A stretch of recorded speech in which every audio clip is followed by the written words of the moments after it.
اور غوث اعظم کے خطاب میں انسان جنات ہی نہیں بلکہ رسول اللہ خود بھی ان کی حوصلہ افزائی کے لیے تشریف لاتے تھے.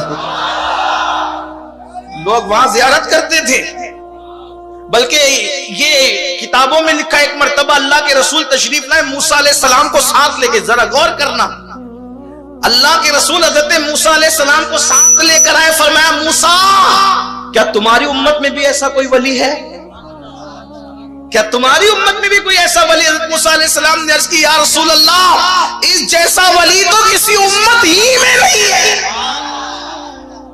یہ ہماری کتابوں میں موجود ہے. جو نہیں مانتے نبی کو زندہ ان کے لیے بہت بحث کا موضوع ہے, لیکن ہم سنی تو کہتے ہیں تو زندہ ہے واللہ تو زندہ ہے, میرے چشم عالم سے چھپ جانے والے. اللہ اکبر.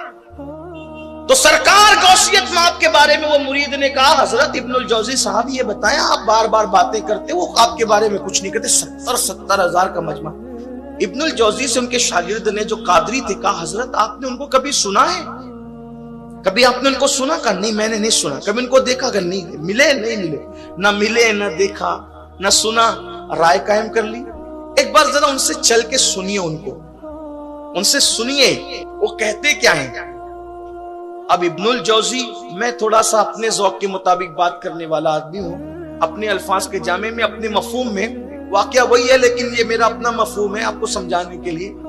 ابن الجیسا بڑا علامہ محدث کسی کا بیان سننے جائے تو وہی لوگ دیکھیں گے نا حضرت آپ ادھر کدھر, آپ تو روکتے ہو کہ ادھر نہیں جانا, آپ ادھر کدھر. تو یہ یوٹیوب کا دور تو نہیں تھا نا کہ گھر کے کونے میں بیٹھ کے کسی کو بھی سن لو, ایسا تو تھا نہیں نا. اب جانا ہے سننے کے لیے تو وہی بیٹھنا ہے. اب ابن الجوزی جانے غوث پاک کی محفل میں کس کے کہنے پہ؟ قادری غلام کے کہنے پہ. آپ چلے تو آپ نے طریقہ یہ اختیار کیا کہ ہم اس طریقے سے منہ چھپا کر بیٹھیں گے تاکہ کوئی دیکھ نہ سکے. یہ طریقہ, کوئی دیکھے گا نہیں تو بات کھلے گی نہیں.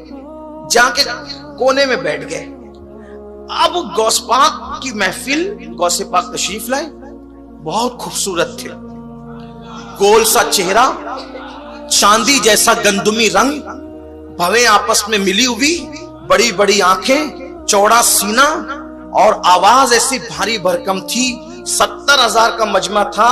تو کرامت یہ تھی ان کی کہ پہلا بندہ یہاں بیٹھ کے جو سنتا تھا وہی آخری میں بھی سنتا تھا. 400 لوگ قلم دوات لے کر کے آپ کا خطاب لکھنے کے لیے بیٹھتے تھے. اور جب پہلی بار کہتے تھے الحمدللہ, پھر دوسری بار کہتے تھے الحمدللہ. تو لوگوں نے پوچھا یہ 2 بار کیوں کہتے؟ تو کہا کہ یہ جو مجمع یہ تو رہتا ہی ہے. پوری دنیا کے جو اولیاء ہے جب میں کہتا ہوں الحمدللہ تو سارے کام چھوڑ کر اپنی اپنی جگہ بیٹھ جاتے ہیں.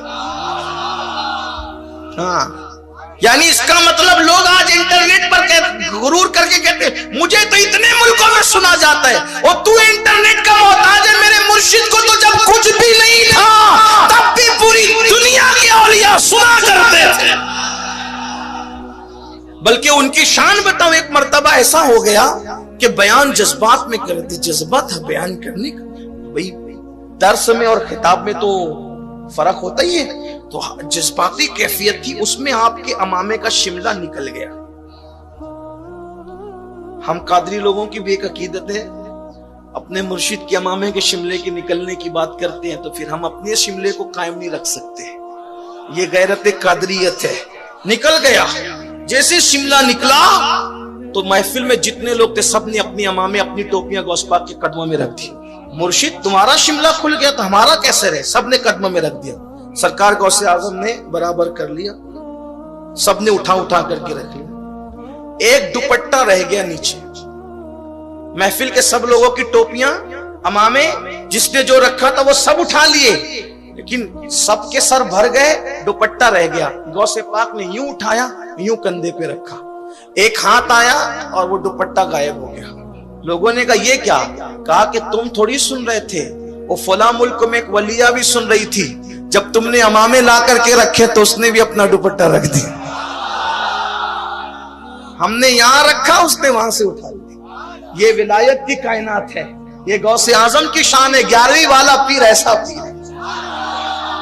وہ کیا مرتبہ غوث ہے بالا تیرا, اونچے اونچوں کے سروں سے قدم آلا تیرا. سر بنا کیا کوئی جانے کے ہے کیسا تیرا, اولیاء ملتے ہیں آنکھیں وہ ہے تلوا تیرا. سارے